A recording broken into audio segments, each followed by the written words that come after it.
नमस्कार दोस्तों, मैं सौरभ खत्री आपका फिर से स्वागत करता हूं आपके अपने चैनल पे क्राइम क्लासेस में।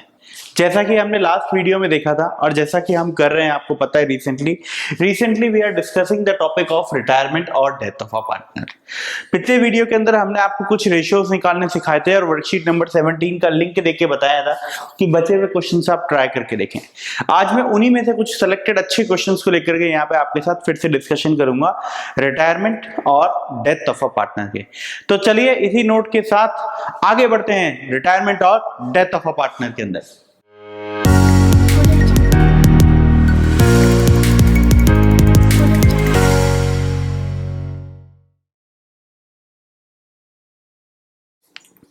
चलिए बच्चों, क्वेश्चन नंबर 4 तक हम लोग देख चुके थे।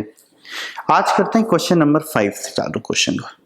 क्वेश्चन नंबर 5 कहता है A B and C are partners sharing profits in the ratio of 4:3:2। Question number 5 कहता है there are 3 partners A B and C, they are sharing profits in the ratio of 4:3:2। Question आगे बढ़ता है। सी ने decide किया कि मैं retire हो जाऊंगा। She decided to retire.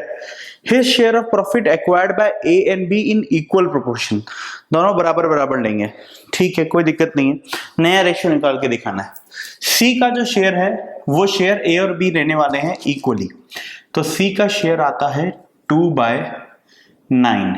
इसके दो बराबर टुकड़े होंगे, 1/2 से मल्टीप्लाई किया तो आंसर निकल के आता है 1/9 ईच। अब यहां देखिए आप सॉल्यूशन के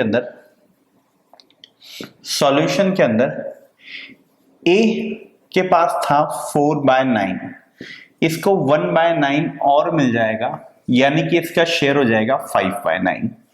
बी का शेयर था 3/9, इसमें 1/9 और जुड़ गया, इसका शेयर हो जाएगा 4/9। यानी कि इसके जाने के बाद न्यू प्रॉफिट शेयरिंग रेशियो क्या होता है? 5:4। दोनों ए और बी का नया रेशियो क्या होता है? 5:4। जल्दी से बेटे इसको कॉपी करें, फिर हम और आगे बढ़ते हैं। चलिए बेटे अगले क्वेश्चन की तरफ आगे बढ़ते हैं। Let's start with question number 7 of worksheet number 17। तो क्वेश्चन नंबर 7 क्या कहता है, ध्यान से देखें मेरे प्यारे बच्चे। क्वेश्चन नंबर 7 कहता है एबीसी पार्टनर्स है फर्म के अंदर, A:B:C। इनका प्रॉफिट शेयरिंग रेशियो है 2:2:1।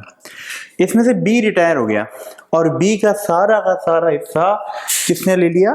B का सारा हिस्सा जो है वो ले लिया हमारे C ने, अकेले ने। ठीक है, ये हमारे को क्वेश्चन ने कहा है यहाँ पे कि भाई ये करना है।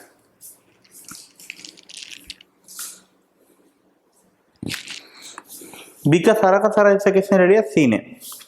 ओके, बी के पास था कितना? बी के पास था 2/5। ये सारा का सारा सी ने ले लिया।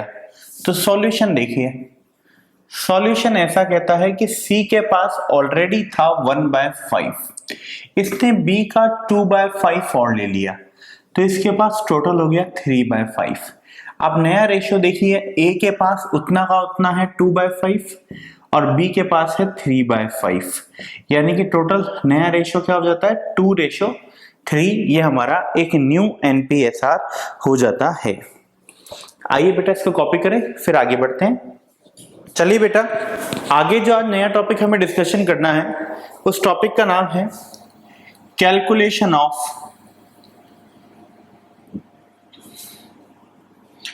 Gaining ratio. Calculation of gaining ratio. Gaining ratio का जो आपको फॉर्मूला सिखाया गया है, गेनिंग रेशियो का जो आपको फॉर्मूला सिखाया गया है वो है gaining ratio equals to an new profit sharing ratio, new profit sharing ratio minus old profit sharing ratio, old profit sharing ratio. इसी चीज को ध्यान में रखते हुए हम कुछ क्वेश्चंस करते हैं वर्कशीट नंबर 17 के। आइए मेरे प्यारे बच्चों, let's start with question number 9। Question number 9 कहता है एबीसी पार्टनर्स है फॉर्म के अंदर 1/2, 3/10, 1/5।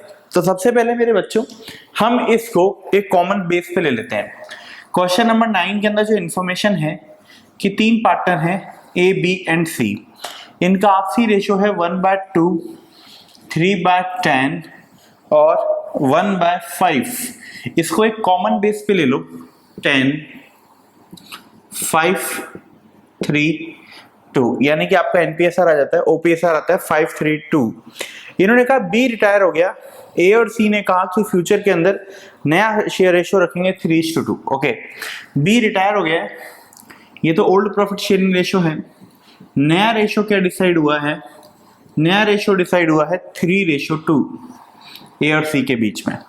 वापस से पढ़ देता हूं। क्वेश्चन ने कहा B retires from the firm and A and C agree to share profits in the ratio of 3:2। Calculate gaining ratio. तो बेटा आपको यहां निकालना है, यहां आपके सॉल्यूशन के अंदर आपको चाहिए गेनिंग रेशियो। गेनिंग रेशियो का फॉर्मूला ऊपर लिखा हुआ है, वापस से लिख देता हूं, एनपीएसआर माइनस ओपीएसआर। तो क्वेश्चन ने आपको ओपीएसआर दे दिया, क्वेश्चन ने आपको एनपीएसआर दे दिया, आपको अब सिंपली क्या कैलकुलेट करना है? आपको सिंपली कैलकुलेशन करनी है गेनिंग रेशियो की। तो आ जाइए गेनिंग रेशियो निकालते हैं।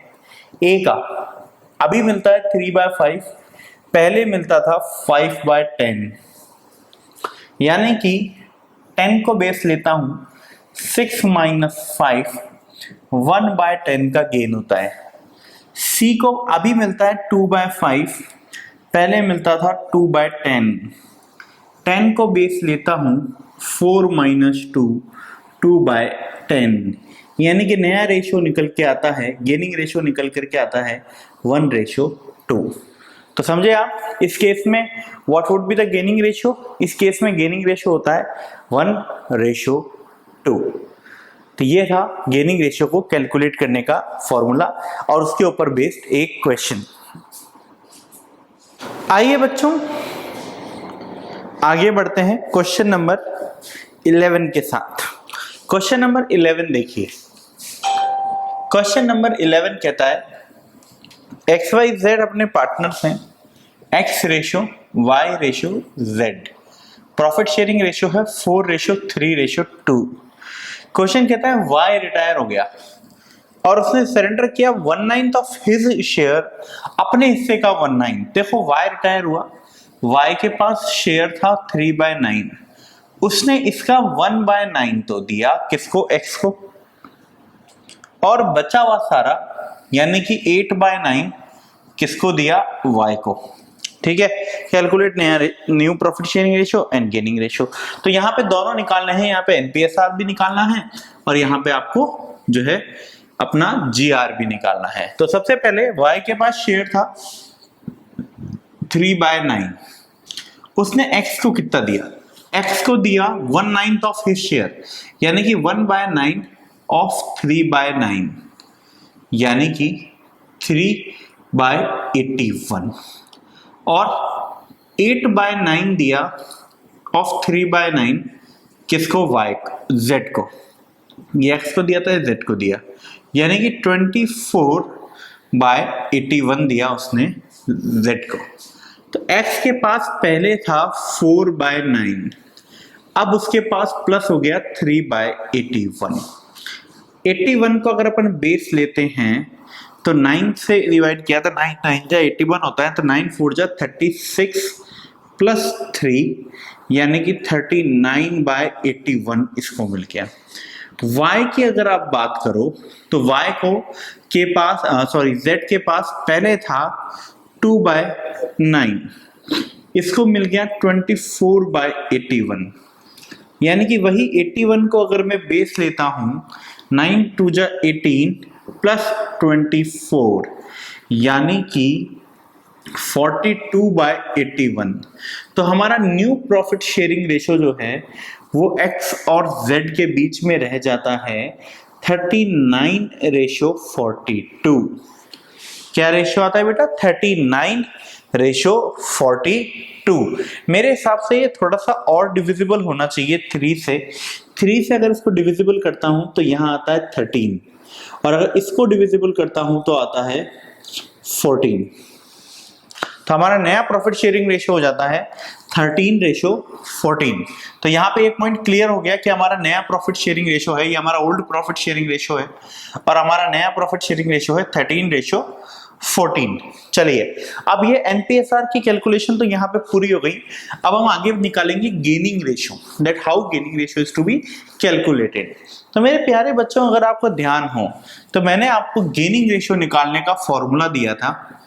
Gaining ratio equals to NPSR minus OPSR।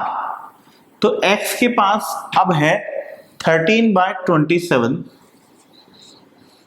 जबकि पहले था 4/9। तो इन दोनों केसेस के अंदर 27 को हम बेस लेते हैं, तो 13 माइनस 12, इसको गेन हुआ 1/27 का। अगर मैं z की बात करूं तो अब इसके पास है 14/27, जबकि इसके पास पहले होता था 2/9। तो अगर मैं वही 27 को बेस लेता हूं तो 14 यहां आता है, यहां आता है 6, यानी कि 8/27 का इसको गेन हुआ। यानी कि इन दोनों के बीच में गेनिंग रेशियो जो था x और z के बीच में वो रहा है 1:8 का। तो इसी के साथ मेरे हिसाब से तकरीबन सभी तरीके के हमने क्वेश्चन कवर किए, कैलकुलेशन ऑफ एनपीएसआर के और कैलकुलेशन ऑफ गेनिंग रेशियो के। फटाफट से इसको कॉपी करें बच्चों। हाँ, तो मेरे प्यारे बच्चों, आज जो भी चीजें हमें कवर करनी थी वो सारी चीजें कवर हो गई। अगले वाली वीडियो के अंदर जो नेक्स्ट वीडियो हमारा आएगा उसके अंदर हम चालू करेंगे अकाउंटिंग ट्रीटमेंट ऑफ गुडविल और देखेंगे उसकी कुछ क्वेश्चंस को।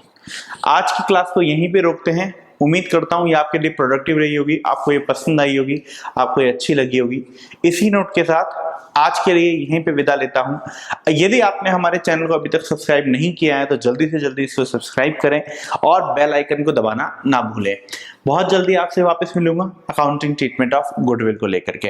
इस वीडियो को अधिक से अधिक लोगों के तक लाइक पहुंचाएं और इसको शेयर करें सो दैट ज्यादा से ज्यादा लोगों को इसका बेनिफिट मिल सके। आज के लिए इतना ही। जय श्री शाह।